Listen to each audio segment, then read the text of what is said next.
2016 সালের কলকাতা পুলিশের যে পরীক্ষা হয়েছিল সেই পরীক্ষার যে ম্যাথগুলো ছিল সেগুলো এই ভিডিওতে আমি সলভ করছি। আপনারা প্রত্যেকে আমার চ্যানেলটি সাবস্ক্রাইব করে দিয়ে পাশে থাকবেন। প্রত্যেক কম্পিটিটিভ এক্সামের সলভ এখানে আমার এই চ্যানেলে পেয়ে যাবেন। প্রথম অঙ্কটা আমি করছি। ফার্স্ট অঙ্ক বলছে 6 সেন্টিমিটার ব্যাসার্ধ বিশিষ্ট একটি তামার গোলককে গলিয়ে 2 সেন্টিমিটার ব্যাসার্ধ কয়টি গোলক তৈরি করা যাবে। তাহলে আমাদের গোলক যেহেতু, তাহলে আয়তন হচ্ছে 4/3 পাই আর কিউব। গোলকের আয়তনের ফর্মুলা হচ্ছে 4/3 পাই আর কিউব, মানে হচ্ছে ব্যাসার্ধটা হচ্ছে 6 কিউব। আর এইখানে হচ্ছে ছোট গোলকের যে আয়তন সেটা হচ্ছে 4/3 পাই আর কিউব 2 কিউব। তাহলে আমাদের একদম সহজ, এটা কেটে যাবে, এটা পাইও কেটে যাবে। তাহলে থাকছে আমাদের কত না 6 × 6 × 6, আর এখানে থাকছে 2 × 2 × 2। তাহলে কেটে যাচ্ছে, এই 3 কাটবে, এটার সাথে 3 হবে, প্রত্যেকটা কেটে যাবে। 3 3 করে হবে, এটাও 3 হবে, এটাও 3 হবে কেটে গিয়ে। তাহলে 3 3 9, 3 9 27। তাহলে কটা গোলক হবে 2 সেন্টিমিটার ব্যাসার্ধে? 27টি গোলক পাওয়া যাবে, এর অপশান। পরের কোশ্চেন, এতকে দশমিকে এত পার্সেন্টকে দশমিক পরিণত করলে তার মান পরিণত করতে হবে। তাহলে আমরা পার্সেন্টেজকে জানি, পার্সেন্টেজ যখন আছে 0.5%, মানে হচ্ছে পার্সেন্ট তুললে আমাদের 100 দিয়ে ভাগ করতে হয়। তাহলে 0.5/100, পার্সেন্ট তুললে আমাদের 100 দিয়ে ভাগ করতে হয়। তাহলে আমাদের সেটা হচ্ছে কত 0.005। 2 ঘর আরও দশমিক বাম দিকে সরে গেল, তাহলে 0.005। পরের কোশ্চেনটা কি বলছে, একটা আয়তক্ষেত্রের প্রস্থ 5 সেন্টিমিটার এবং কর্ণ 13 সেন্টিমিটার। একটা আয়তক্ষেত্র আছে, আয়তক্ষেত্রের প্রস্থটা দেওয়া আছে আমাদের। প্রস্থটা হচ্ছে ছোট বাহুটাকে বলা হয় প্রস্থ 5 সেন্টিমিটার, আর কর্ণ দেওয়া আছে আমাদের 13 সেন্টিমিটার। কর্ণটা হচ্ছে 13 সেন্টিমিটার। তাহলে আমাদের কি বার করতে বলেছে, হলে ক্ষেত্রটির পরিসীমা কত। তাহলে এইটা কত হবে, বা দৈর্ঘ্যটা বার করতে হবে। তার মানে আমাদের এটা একটা সমকোণী ত্রিভুজ। আমরা ভূমি সমান সমান আমরা জানি, আমি ভূমি সমান সমান জানি। ভূমি সমান সমান কি হবে, ভূমি সমান সমান √, অতিভুজ স্কোয়ার মাইনাস লম্ব স্কোয়ার। অতিভুজ মানে হচ্ছে 13 স্কোয়ার মাইনাস 5 স্কোয়ার। এটা মান আসবে আমার 13 13 কত হয় গুণ করলে 169 মাইনাস 5 5 25। তার মানে এটা আসছে আমার 100 √144। √144 যদি করি তাহলে সেটা হয় কত, √144 মানটা হচ্ছে 12। তাহলে আমাদের চলে আসলো, দৈর্ঘ্যটা চলে আসলো 12। ফর্মুলাটা কি, ফর্মুলাটা হচ্ছে পরিসীমার ফর্মুলাটা হচ্ছে 2 দৈর্ঘ্য প্লাস প্রস্থ, মানে হচ্ছে কত, দৈর্ঘ্য প্লাস প্রস্থ সমান সমান হচ্ছে কত 17। 17 2 34 সেন্টিমিটার। একদম সহজ। পরের অঙ্কটা, একটি অটোরিকশা 40 কিলোমিটার/আওয়ার গতিবেগে 2 ঘন্টা 30 মিনিট চলেছে। 2 ঘন্টা 30 মিনিট, সে যদি গন্তব্যস্থলে আরও 1 ঘন্টা পরে পৌঁছায় তবে অটোরিকশার মোট দূরত্ব অতিক্রম করেছে কত। মোট দূরত্ব অতিক্রম করেছে কি অঙ্ক বলছে, যে 40 ঘন্টা/আওয়ার গতিবেগে 2 ঘন্টা 30 মিনিট চলেছে।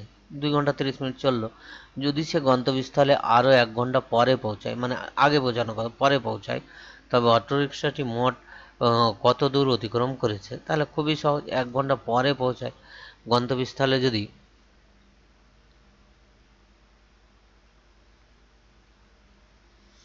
1 ঘন্টা পরে পৌঁছায় তবে অটোরিকশাটি মোট কত দূরত্ব অতিক্রম করেছে। তাহলে টোটাল সে কতটা চলছে দেখো।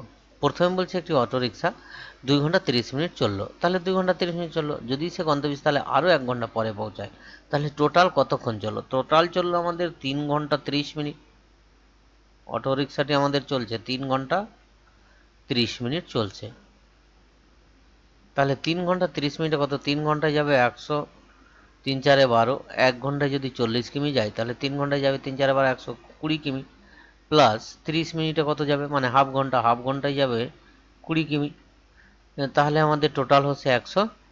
তাহলে অটো রিক্সাটি মোট গিয়েছে 140 কিমি। আশা করি বোঝা গেছে কিলোমিটার। তাহলে 140 কিলোমিটার অটো রিক্সাটি গিয়েছে। পরের অঙ্কটা যেটা হচ্ছে, দেখো একটি পাম্প একটি ট্যাঙ্কে 2 ঘন্টায় জলপূর্ণ করতে পারে। তাহলে 2 ঘন্টা একটা পাম্পটা 2 ঘন্টাতে কিন্তু ট্যাঙ্কটাকে জলপূর্ণ করে দিচ্ছে। একটা ট্যাঙ্ক আছে, ট্যাঙ্কটাকে এবার 2 ঘন্টায় জলপূর্ণ করে দিচ্ছে। আচ্ছা, 2 ঘন্টা টাইম লাগছে। তারপরে কি বলছে, 2 ঘন্টায় ট্যাঙ্কটাকে জলপূর্ণ করছে। ট্যাঙ্কটিতে ফুটো থাকার জন্য সেটি পূর্ণ করতে 2 পূর্ণ ফুটো থাকার জন্য 2 পূর্ণ 1-এর 3 ঘন্টা সময় লাগছে। তাহলে কতক্ষণ বেশি সময় লাগছে? তাহলে 2 পূর্ণ 1-এর 3 থেকে যদি 2 ঘন্টা বাদ দিয়ে দিই তাহলে বেশি সময় লাগছে 1-এর 3 ঘন্টা। 1-এর 3 ঘন্টা জল হতে এই জল পূর্ণ করতে বেশি সময় লাগছে। তাহলে আমাদের কি বার করতে হবে, যে 1-এর 3 ঘন্টায় পাম্পটি কতটা জল করছে, কত অংশ জল ভরতে পারে সেটা আমাকে বার করতে হবে। তাহলে আমাদের কি করতে হবে বললাম, যে 1-এর 3 ঘন্টায় এই যে বেশি টাইম লাগছে, এই টাইমটাই কতটা জল ভরতে পারবে সে। তাহলে সে 2 ঘন্টায় কতটা জল ভরে, 1 অংশ ভরে। 2 ঘন্টায় ভরছে 1 অংশ, তাহলে 1 ঘন্টায় বলছে 1-এর 2 অংশ। তাহলে 1-এর 3 ঘন্টায় ভরছে 1-এর 3 ঘন্টায় ভরছে 1-এর 2 গুণ 3 মানে 1-এর 6, উপরে 1 1 গুণ, নিচে 3 2 গুণ, এত অংশ। এত অংশ জলটা খালি হচ্ছে, কিন্তু সারাক্ষণ ফোটোটাতে কিন্তু জল পড়তে আছে। তাহলে যতক্ষণ মেশিনটা চলেছে ততক্ষণ কিন্তু আমাদের জল পড়তে আছে। তাহলে 1-এর 6 অংশ খালি হতে টাইম লাগছে 3 2 6 আর 1 7-এর 3 ঘন্টা। 7-এর 3 ঘন্টা ধরেই যদি চলছে, খালি হতে সময় লাগছে, তাহলে 1 অংশ খালি হতে সময় লাগবে। 1 মানে হচ্ছে ভাগ হয়ে যাবে, মানে এটা উল্টে যাবে। উল্টে গেলে হবে 7 গুণ 6/3। তার মানে এটা কেটে যাচ্ছে, 3 2 6, তার মানে 7 2 14। তাহলে কতক্ষণ সময় লাগবে? 14 ঘন্টা খালি হতে সময় লাগবে। 14 ঘন্টা আমাদের খালি হতে সময় লাগবে। ডিয়ারটা হচ্ছে আমার রাইট আনসার। একটি ঘড়ি প্রতি 5 ঘন্টায় 5 সেকেন্ড স্লো হয়ে যায়। যদি রবিবার দুপুরে ঘন্টায় 5 দুপুর 12টার সময় ঘড়ির সময় ঠিক করে দেওয়া হয়, তবে সোমবার দুপুরে অর্থাৎ পরের দিন দুপুরে ঘড়িটি কী সময় দেখাবে? তাহলে কি সময় দেখাবে? 5 24 ঘন্টা চলছে, 12 ঘন্টা। তাহলে ঘন্টায় আমাদের তাহলে আবার 12 ঘন্টা আসছে, 12 24 ঘন্টা। তাহলে 24 ঘন্টায় কতটা স্লো যাবে ঘড়িটা? 24 ঘন্টায় স্লো যাবে তাহলে 24 গুণ 5, এই 24 গুণ 5 এত সেকেন্ড। তাহলে 5 20 120 সেকেন্ড স্লো যাচ্ছে। তার মানে কত? 2 মিনিট স্লো যাবে। তাহলে ঘড়িটি দেখাবে 11টা, মানে 2 মিনিট যদি স্লো যায় তাহলে তারপর দিন দুপুরে দেখাবে 11টা 58 AM সকালে, মানে স্লো যাচ্ছে মানে AM হবে। তাহলে 11টা 58 AM, 2 মিনিট স্লো হয়েছে। পরের অঙ্কটা, একটি ত্রিভুজের বাহুগুলির অনুপাত হলো এত যদি সবচেয়ে বড় বাহু ও সবচেয়ে ছোট বাহুর অন্তর। অনুপাত যখনই দেওয়া থাকবে আমাদের একটাই বুদ্ধি, যে আমরা বাহুগুলো ধরে নেবো। একটা 7x, একটা 9x, আর একটা হচ্ছে 12x ধরে নাও। বড় বাহুটি ছোট বাহুটির অন্তর বলেছে। সব থেকে বড় বাহু হচ্ছে আমাদের 12x, ছোট বাহু হচ্ছে 7x। অন্তর হচ্ছে কত? অন্তর মানে বিয়োগফল, অন্তর মানে হচ্ছে 15 সেন্টিমিটার। তার মানে এখানে 5, তাহলে 5x, 7 5 12 বিয়োগ করলে তাহলে 15। তাহলে x সমান কত হলো? x সমান হলো 3। 15কে 5 দিয়ে ভাগ করলে 3 হয়ে গেল। এবার কি বলছে, তবে সবচেয়ে বড় বাহুর দৈর্ঘ্য 3 12 36। তাহলে x এর মান আমি যেই পেয়ে গেলাম এখানে বসে দিলাম, ছোট বলুক বড় বলুক সব আমি বার করতে পারবো। তাহলে 3 12 36 সেন্টিমিটার। তাহলে বড় বাহুটার দৈর্ঘ্য হচ্ছে 36 সেন্টিমিটার। ডি এর অপশানটা আমাদের রাইট অপশান। নেক্সট অঙ্ক বলছে যে যদি y = y/5 হয় তাহলে x এর মান একদম সহজ, y এর মানটা বসিয়ে দেবো আমরা। এই অঙ্কগুলো একদম সহজ অঙ্ক। তাহলে 3x + 12, তাহলে y এর মানটা যদি 5 হয় তাহলে = 3x + 12, y এর মানটা বসিয়ে দিলাম আমি। তাহলে 3x প্লাস 12 ইকুয়াস টু হচ্ছে কত 5। তাহলে 3x ইকুয়াস টু হচ্ছে কত 3x ইকুয়াস টু হচ্ছে কত 5 মাইনাস 12। 5 মাইনাস 12 করলে কত হয় -7। তাহলে x ইকুয়াস টু হলো কত x ইকুয়াস টু হলো আমাদের -7/3। এই হলো x এর ভ্যালু। তাহলে কোনটা অপশন ডি এর অপশনটা। পরের অঙ্ক, একটি নম্বরকে যদি প্রথমে 10% কমিয়ে তারপর 10% বাড়ানো হয় তবে নম্বরটি 1% কমবে। নম্বরটা কি হবে না 1% কমবে। আমাদের এই অপশনটা হচ্ছে বি, কমবে। দেখো এই অঙ্কগুলো হচ্ছে কমন অঙ্ক। একটা নম্বরকে 10% বাড়াচ্ছি, আমি নম্বরটা ধরে নিচ্ছি 100। 100 ধরে করো, পার্সেন্টেজ আছে, সুবিধা হবে। 10% বাড়ালাম না, নম্বরটা হয়ে গেল 110।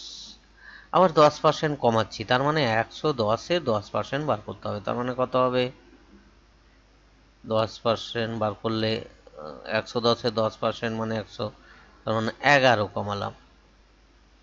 তার মানে কত হয়ে যাচ্ছে সংখ্যাটা। তাহলে সংখ্যাটা এখন হয়ে গেল 110 মাইনাস 11 মানে কত 99। তাহলে কত কমলো 1 কমলো। তাহলে 100 থেকে কমছে কত, তাহলে 1। 99 হয়েছে মানে 1 কমছে, তাহলে 100-তে 1 কমে যাচ্ছে। তাহলে কত কমবে 1% কমবে। এগুলো মুখস্থও রাখা যায়। পরের অঙ্কটা, 10 বছর আগে বাবার বয়স ছেলের বয়সের 3 গুণ ছিল। 10 বছর আগে। 10 বছর পরে বাবার বয়স ছেলের বয়সের দ্বিগুণ হবে। বাবা ও ছেলে বর্তমান বয়সের অনুপাত। বর্তমান বয়সটা আমাদের সবসময় ধরে নেবে। প্রথম বাবার বয়স ছেলের বয়স দ্বিগুণ। আচ্ছা, 10 বছর আগে বাবার বয়স ছেলের বয়স, তাহলে বাবার বয়স ধরে নিচ্ছি আমি। বাবার বয়সটা হচ্ছে, বাবার বয়স সমান সমান হয়ে গেল আমাদের x বছর, আর ছেলের বয়স হচ্ছে y বছর। তাহলে কি বলছে 10 বছর আগে, 10 বছর আগে বাবার বয়স ছেলের বয়সের 3 গুণ। তাহলে বাবার বয়সটা কত 10 বছর আগে বাবার বয়স x মাইনাস 10, ছেলের বয়সের 3 গুণ মানে 3 ইন্টু y মাইনাস 10, এই হয়ে গেল। তাহলে এখানে আমরা যদি সিম্পলিফাই করে নিই একটুখানি, তাহলে x মাইনাস 10 ইকুয়াস টু পাবো 3y মাইনাস 30। তাহলে x মাইনাস 3y এপারে নিয়ে চলে আসলাম, আর এটাকে এপারে নিয়ে গেলে -30 প্লাস 2 মানে -20, এটা একটা পেলাম।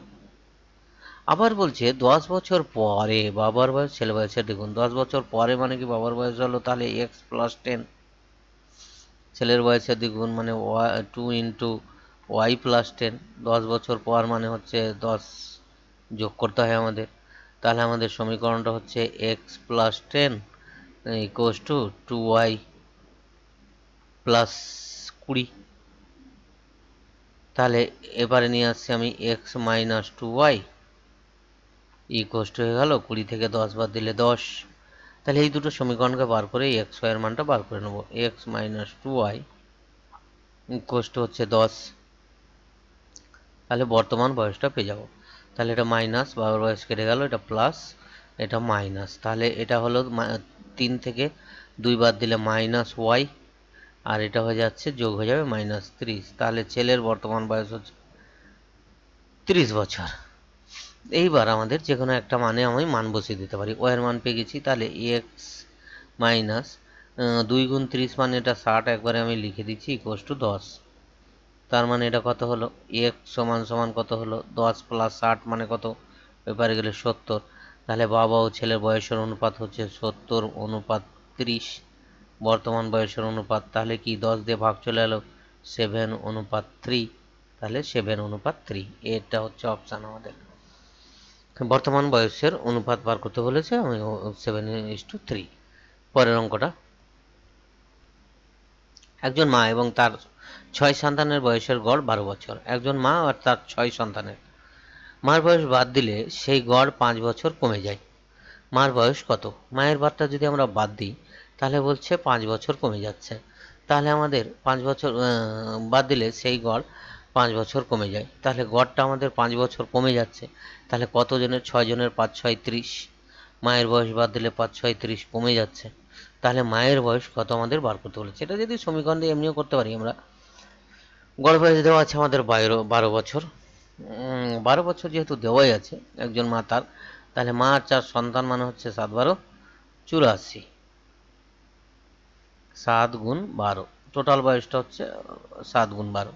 মাইনাস করছি 5 বছর যদি কমে যায় তাহলে গড়টা হয়ে যাচ্ছে 7 বছর। 7-এর সাথে তাহলে আমাদের কজন আছে? 6 জন। 6 7 42, তাহলে আমাদের হচ্ছে এখানে 7 12 84, আর এটা হয়ে গেল 42। 6 7 42, তাহলে মায়ের বয়স হলো কত? 84 থেকে 42 বাদ দিলে আমাদের 42ই পড়ে থাকে। তাহলে মায়ের বয়স হচ্ছে 42 বছর। পরের অঙ্কটা, একজন লোকের কিছু মুরগি এবং কয়েকটি গরু ছিল। যদি তাদের মাথার মোট সংখ্যা 48 এবং পায়ের মোট সংখ্যা 40 হয়, লোকটির কাছে কতগুলি মুরগি ছিল? একদম সহজ। মাথার সংখ্যা, ধরো মুরগি হচ্ছে আমাদের এক্স আর গরু হচ্ছে ওয়াই। মুরগি আমি ধরে নিচ্ছি এক্স, মুরগি হচ্ছে এক্স সমান সমান এক্স, আর গরু সমান সমান হচ্ছে ওয়াই। তাহলে মাথার সংখ্যা মানে এক্সটা মুরগির এক্সটাই মাথা হবে, আর ওয়াইটা গরুর ওয়াইটাই মাথা হবে, সমান সমান হয়ে যাচ্ছে আমাদের 48। মুরগির 2টো করে পা, তাহলে এক্স খানা মুরগির পা হবে 2x, আর গরুর 4টে করে পা, তাহলে ওয়াই খানা গরুর হবে 4y, ইকুয়াল হয়ে যাচ্ছে আমাদের 140। এটাকে সমাধান করে নিলেই হবে। তাহলে আমরা এইটা করতে পারি, এক্স প্লাস ওয়াই ইকুয়াল হয়ে গেল আমাদের 48, আর 2 দিয়ে ভাগ করলে, প্রত্যেকটা 2 দিয়ে ভাগ করছি, এক্স প্লাস 2y ইকুয়াল হয়ে গেল আমাদের 7 2 14 মানে 70। মাইনাস করি, এটা মাইনাস, এটা মাইনাস, এটা মাইনাস, তাহলে এটা কেটে গেল। এটা হচ্ছে মাইনাস ওয়াই ইকুয়াল টু, এটা হয়ে যাবে -22। 70 থেকে 48 বাদ দাও, -22 হয়ে যাবে, এটা কেটে যাচ্ছে। তাহলে ওয়াই ইকুয়াল টু কত হলো? 22। তাহলে কার মান বার করতে বলেছে? তবে লোকটির কাছে কতগুলো মুরগি ছিল? মুরগি ছিল এক্স এর মান বার করতে বলছে 48। 48 থেকে 22 বাদ দিয়ে দাও, তাহলে 48 মাইনাস 22 করলে 26, মানে গরু ছিল ওয়াই যেহেতু, তাহলে এটা হয়ে যাচ্ছে 26। তাহলে 26টি মুরগি ছিল। লোকটার কাছে কটা মুরগি ছিল? 26টি মুরগি ছিল। সহজ অঙ্ক। একটি জমি এত টাকায় বিক্রি করলে জমির মালিকের এত% ক্ষতি হয়। ওই জমিটি কত টাকায় বিক্রি করলে মালিকের 15% লাভ হবে? তাহলে আমাদের এখানে প্রথমে ক্রয় মূল্যটা পার করে নিতে হবে। বিক্রয় মূল্য দেওয়া আছে, তাহলে বিক্রয় মূল্য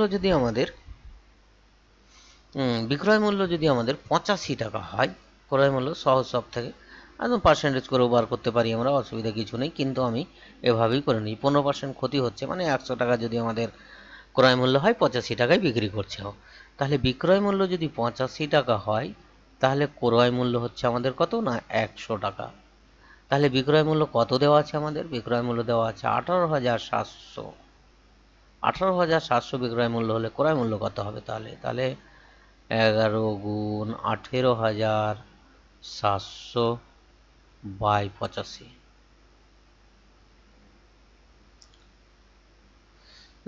একদম 5 দিয়ে কেটে যাও, 5 17 85 হয়। 5 দিয়ে কেটে যাও, 5 20 100 হয়। কাটাকাটিগুলো একদম করতে পারলে, ঠিকঠাক করলে, 17 1 17, 17 1 17, তাহলে কত হলো? 22। তাহলে আমাদের ক্রয় মূল্যটা পেয়ে গেলাম। আমি ক্রয় মূল্যটা কত পাচ্ছি? 2 2 3টে 0, তার মানে 22,000 টাকা ছিল ক্রয় মূল্য। কত টাকায় বিক্রি করলে মালিকের 15% লাভ হতো? তাহলে বিক্রয় মূল্য বার করতে হবে। তাহলে 15% লাভ হলে 100 টাকা যদি ক্রয় মূল্য হয়, তাহলে বিক্রয় মূল্য হবে 115 টাকা। 15% লাভ মানে 115 টাকা। যদি ক্রয় মূল্য 22,000 টাকা হয়, তাহলে বিক্রয় মূল্য তাহলে কত হবে? বিক্রয় মূল্য হবে 115 ইন্টু 22,000 বাই 100। এবার 100 100 কেটে যাচ্ছে। এইটাকে আমাদের 115কে 22 দিয়ে গুণ করতে হবে। তাহলে আমাদের 22 দিয়ে যদি গুণ করি, 115 হচ্ছে 230, আর এইখানে আসছে আমাদের 230। ক্যালকুলেশনগুলো আমরা, জিরোটা আমরা এখনও নিইনি, 230, তাহলে 0 3 5 2, আর একটা 0 এখানে আছে। তাহলে কত হচ্ছে? 25,300 টাকা। 25,300 টাকা যদি বিক্রি করে, তাহলে তার 15% লাভ হবে, 25,300 টাকা, মানে কোন অপশানটা? সি এরটা, 25,300 টাকায় বিক্রি করলে তার 15% লাভ হবে। তারপরে বলছে অঙ্কটা, দুটি সংখ্যার যোগফল 45, যোগফল তাহলে এ প্লাস বি ইকুয়ালস টু দেওয়া আছে আমাদের 45। পরপর দেখো অঙ্কগুলো এমনভাবে প্র্যাকটিস করতে হবে যে অঙ্ক লাইন দেখলে আমরা করতে পারবো। এটা হচ্ছে আমাদের 45।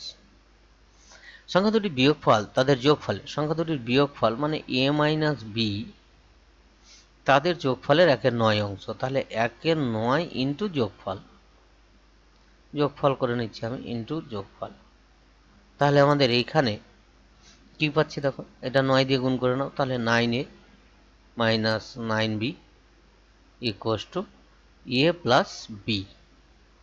এটা এবারে নিয়ে আসো, এটা যদি এবারে নিয়ে আসি তাহলে 9a minus A equals to B plus 9b, এবারে প্লাস হয়ে গেল, তাহলে 8a ইকুয়ালস টু হয়ে যাচ্ছে আমাদের 10b। তাহলে এ ইকুয়ালস টু কত হলো? এ ইকুয়ালস টু হয়ে গেল তাহলে আমাদের 10b বাই 10b বাই কত? 10b বাই 8, ভ্যালু বসিয়ে দাও। 10b বাই 8 এটা কাটতে পারি আমরা 5b বাই 4, এবং অঙ্কগুলো শেখো, তারপরে শর্ট পদ্ধতি আবার করা যাবে। 4, তাহলে আমাদের 5b বাই 4 এর মান বসালাম এটাতে, প্লাস বি ইকুয়ালস টু হচ্ছে আমাদের 45, কোনো সন্দেহ নেই। তাহলে এটা হয়ে যাচ্ছে 9b বাই 4 ইকুয়ালস টু হয়ে গেল আমাদের, তাহলে 9b বাই 4 মানে 45, তাহলে বি ইকুয়ালস টু হয়ে গেল আমাদের তাহলে 45 ইন্টু 4/9, 5 9 45, 5 4 5 20, তার মানে বি এর মান 20। তাহলে এ কত? 45 যেহেতু যোগফলটা, তাহলে এ হচ্ছে 25, 25 20 লসাগু কত? 100, তাহলে 25 আর 20 লসাগু হচ্ছে 100, আর করতে হচ্ছে না তাহলে আমাদের, 25 20 লসাগু আমরা জানি 100 হয়। পরের অঙ্কটা যেটা বলছে আমাদের যে এতটি জিনিস কত না 630টি জিনিস এক্স ওয়াই জেড এর মধ্যে এমনভাবে ভাগ করে দেওয়া হলো যে এক্স ওয়াই এর থেকে 3 গুণ এবং ওয়াই জেড এর থেকে এক্স ওয়াই এর থেকে 3 গুণ, আবার ওয়াই জেড এর থেকে 5 গুণ জিনিস পেল এক্স কতগুলি জিনিস পেল।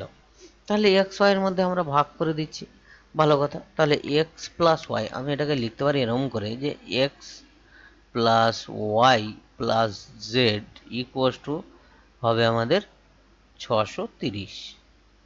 এইবার আমাদের বলছে দেখো ওয়াইটা জেড এর থেকে কত গুণ বেশি পাচ্ছে? 5 গুণ। তাহলে ওয়াইটা জেড এর থেকে পাচ্ছে 5 গুণ বেশি, তাহলে ওয়াই ইকুয়ালস টু 5z একটা পেলাম। আর বলছে এক্স আবার ওয়াই এর থেকে 3 গুণ বেশি পাচ্ছে, তাহলে x equals to 3y, Y এর মান বসিয়ে দিচ্ছি। তাহলে এক্স ইকুয়ালস টু যদি 3y হয়, তাহলে ওয়াই এর মান যদি আমি বসিয়ে দিই তাহলে এটা হয়ে যাবে 3 5 15z। তাহলে আমি সবগুলো মান পেয়ে গেলাম। তাহলে আমরা মানগুলো আমি বসিয়ে দিচ্ছি, মানগুলো যদি বসিয়ে দিই তাহলে পরপর মানগুলো পাওয়া যাবে। তাহলে এখানে এক্স এর মান হচ্ছে 15z, আর ওয়াই এর মান হচ্ছে 5z, আর এটা হচ্ছে জেড, তার মানে এটা হয়ে যাচ্ছে 630। তাহলে এটা হয়ে যাচ্ছে যোগ করলে 21z ইকুয়ালস টু হয়ে যাচ্ছে 630। তাহলে জেড ইকুয়ালস টু কত হলো?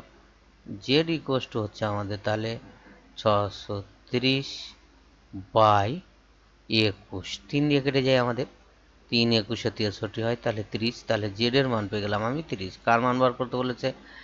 এক্স কতগুলি জিনিস পাবে, তাহলে এক্স পাবে আমাদের 15 গুণ 30, তাহলে 3 15 45, 15 গুণ 30 15 গুণ 30 3 450টা, তাহলে জেড পাবে 450টি। জেড পেয়ে যাচ্ছে কতটি না 450টি জিনিস জেড পেয়ে যাচ্ছে। পরের অঙ্কটা একদম সহজ অঙ্ক, কিচ্ছু নেই, এগুলো সমাধান আমাদের মাঝে মধ্যেই দিয়ে থাকে, আপনারাও করতে পারবেন, তবু আমি করে দিচ্ছি যেহেতু করছি। √9 আছে মানে এটা হচ্ছে 9 9 81, রুট উঠে গেল, এটা 3 হয়ে গেল, মাইনাস এটা 4 4 16, এটা 4 আছেই, রুটগুলো আমরা আগে তুলে দিচ্ছি। এটা হয়ে গেল 4 ইন্টু 4 মাইনাস 9 ইন্টু 3। উপর থেকে মাইনাসটা কমন নিয়ে নিচ্ছি, গুণ করতে যাব না, তাহলে মাইনাস কমন নিলে এটা হয়ে যাবে 4 গুণ 4, এটা প্লাস হয়ে গেল, এটা মাইনাস হয়ে গেল 9 গুণ 3 বাই 4 গুণ 4, উপরে নিচে সংখ্যা একই আছে 0 9, তাহলে আমাদের কেটে যাবে, কেটে গিয়ে মান কত হবে -1। তাহলে এটার সাথে এটা কেটে যাবে, তাহলে 1 পড়ে থাকছে, তাহলে এখানে মাইনাস আছে -1। আনসারটা হলো কত? -1। ডি এর অপশানটা হচ্ছে আমাদের রাইট অপশান।